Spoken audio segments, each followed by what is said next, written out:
Bonjour à toutes et à tous. Cher professeur Oumar Nia, je suis très content et ému de te retrouver ici.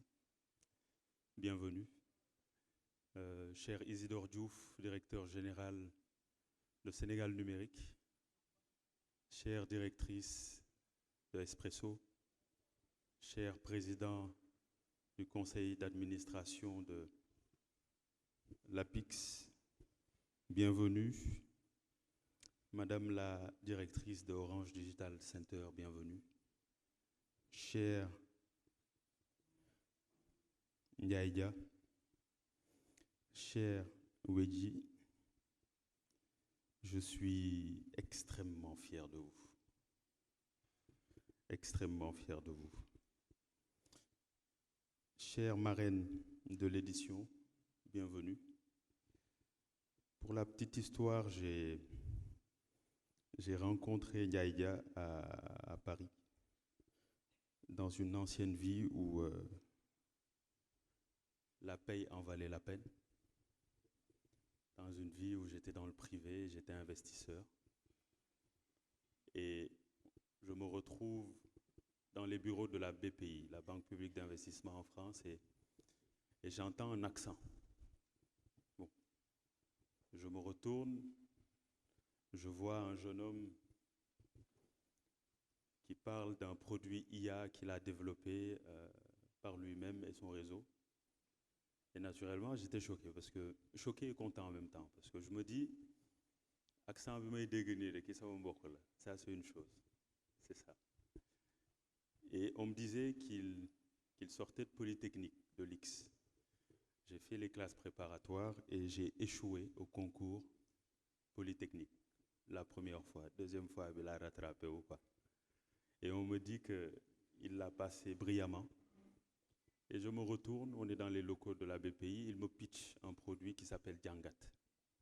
Djangat AI, qui permet de lire en masse le contenu de documents, PDF, Excel, peu importe l'extension.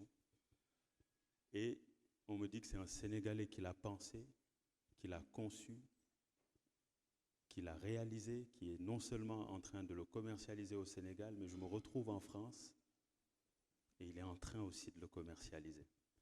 J'ai abandonné tout ce que j'étais en train de faire et je suis venu l'écouter. Et ce jour-là, j'ai été convaincu.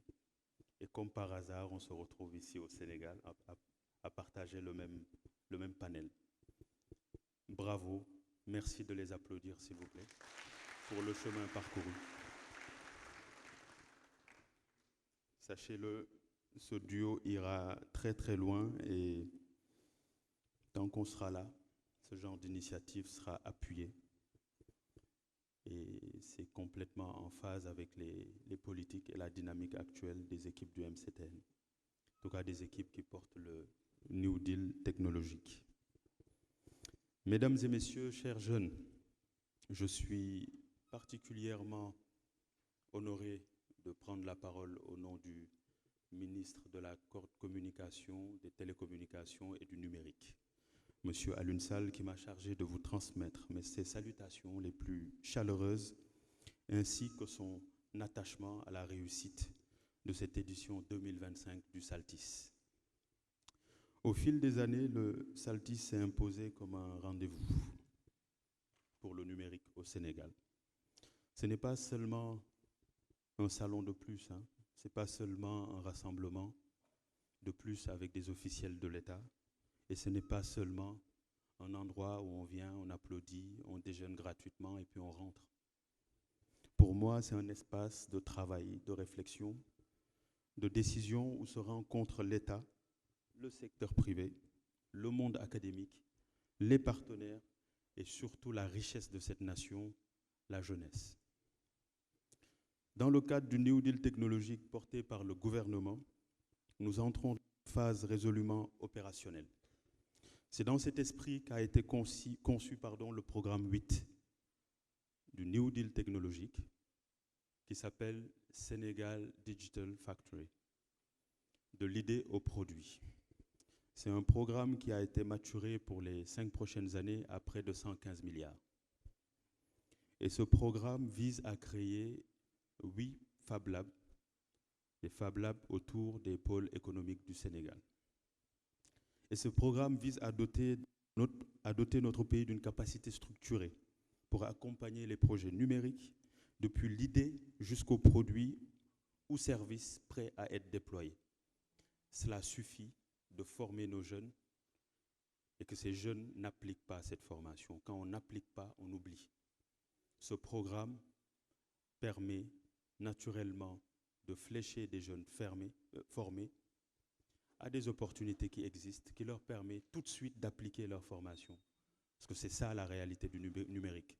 On a beau apprendre l'IA, on a beau apprendre à développer sur du Python ou que sais-je, mais ce qui est certain, nous sommes entre ingénieurs, si on ne pratique pas tout de suite, on oublie la formation. Donc l'idée de ce programme, c'est tout de suite de mettre en relation cet écosystème de jeunes formés avec des opportunités du marché. Et ceux qui sont moins peut-être à l'aise avec tout ce qui est software, à développer des applis, ceux-là feront de l'assemblage, parce que c'est de ça qu'il s'agit également, d'attirer au Sénégal de grands noms pour que vous puissiez faire de l'assemblage de ces structures-là ici au Sénégal.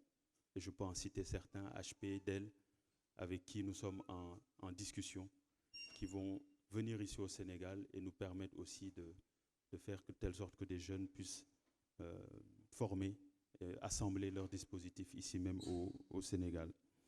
Donc nous allons offrir avec le Digital Factory des espaces d'innovation de prototypage en mobilisant des expertises techniques et métiers et en connectant les porteurs de projets aux bonnes institutions et aux bons partenaires. Au cœur de cette dynamique, le ministère prépare la mise en place du Sénégal AI Hub, qui est le programme 8.4 du New Deal technologique. Donc il y a le programme 8 avec Sénégal Digital Factory et un des composants du programme 8, c'est la mise en place d'un AI Hub Sénégal avec toute une chaîne, avec un observatoire, avec une chaîne de structuration, chaîne de mise en œuvre de cas d'usage. Il y a toute une intelligence qui va être proposée et d'ailleurs c'est la première fois que je l'annonce. Je pense que le Saltis est en train de m'inspirer. Donc je tiens à vous naturellement vous solliciter, peut-être au niveau durant les ateliers, à ce qu'on échange sur ce dispositif, que je vous donne plus d'informations. Dans tous les cas, le MCTN va démarrer les communications dans les semaines qui suivent. Donc dans cette perspective, le Saltis et ses équipes ont un rôle clé, naturellement. Ce salon n'est pas une vitrine, c'est un point d'entrée vers les dispositifs du New Deal technologique, vers le Sénégal Digital Factory et demain vers le Sénégal AI Hub. Concrètement, cela signifie que les talents identifiés ici pourront être orientés vers des programmes d'accompagnement structurés. Les solutions présentées pourront inspirer et alimenter des chantiers du ministère. Des passerelles pourront être construites entre les acteurs du Saltis, les institutions publiques et les partenaires techniques et financiers. Je voudrais, mes chers amis, à ce stade, m'adresser directement à la jeunesse que je vois présente dans cette salle. Le numérique et l'IA ne sont pas des domaines réservés à quelques experts, sachez-le. Ils doivent être des opportunités ouvertes à toutes et à tous. Le New Deal technologique n'a de sens que s'il se traduit pour vous par plus de formation, plus de perspectives professionnelles, plus de possibilités d'entreprendre et d'innover. De son côté, l'État prend ses responsabilités en posant des cadres, en lançant des programmes et en investissant dans des infrastructures, mais cette dynamique ne sera pleinement efficace que si vous, la jeunesse, vous vous emparez, si vous proposez, si vous testez et si vous osez. Mesdames et messieurs, chers jeunes, en déclarant ouverts les travaux du Saltis 2025, je forme le vœu que ces journées débouchent sur des partenariats concrets, des projets suivis dans la durée et des trajectoires individuelles transformées. Que nous puissions dans quelques années considérer cette édition comme l'un des moments où une nouvelle étape du New Deal technologique, de la Sénégal Digital Factory et du futur Sénégal AI Hub, que ces dispositifs prennent forme ici, grâce à votre engagement. Au nom du ministre Alioune Sall, je vous remercie à tous de votre présence et de votre mobilisation et je déclare ouverts les travaux du Saltis 2025. Merci.